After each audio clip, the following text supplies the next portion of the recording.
ஜம்மு காஷ்மீரில் சிறுமி பாலியல் வன்கொடுமைக்கு ஆளாக்கப்பட்டு கொல்லப்பட்ட சம்பவத்தை கண்டித்து திருவாரூரில் போராட்டம் நடைபெற்று வருகிறது. கூடுதல் விவரங்களை செய்தியாளர் ராஜசேகரிடம் கேட்கலாம்.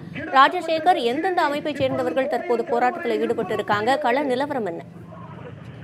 சிவரஞ்சனி காஷ்மீர் மாநிலத்தைச் சேர்ந்த அந்த ரசானா கிராமத்தைச் சேர்ந்த ஆஷிபா என்ற 8 வயது சிறுமி கடந்த மாதம் அவரை பாலியல் வன்கொடுமை செய்து கொலை செய்யப்பட்டிருக்கிறார். இதை கண்டித்து இந்தியா முழுவதும் பல்வேறு அமைப்புகளும் அதே போன்று பல்வேறு கட்சியினர் தொடர்ந்து மத்திய அரசுக்கு எதிராக போராட்டத்தில் ஈடுபட்டு வராங்க. குறிப்பாக தமிழகத்தில் பல்வேறு கட்சியின் தலைவர்கள் இதற்கு கண்டனம் தெரிவிச்சிருக்காங்க.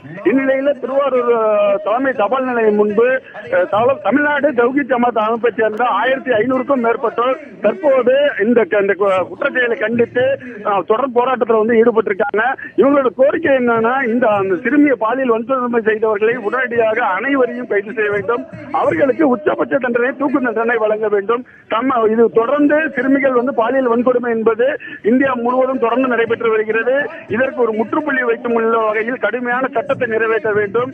அப்படி செய்தால் மட்டுமே இது போன்ற சம்பவங்கள் இனி வரும் காலங்களில் நடக்காது.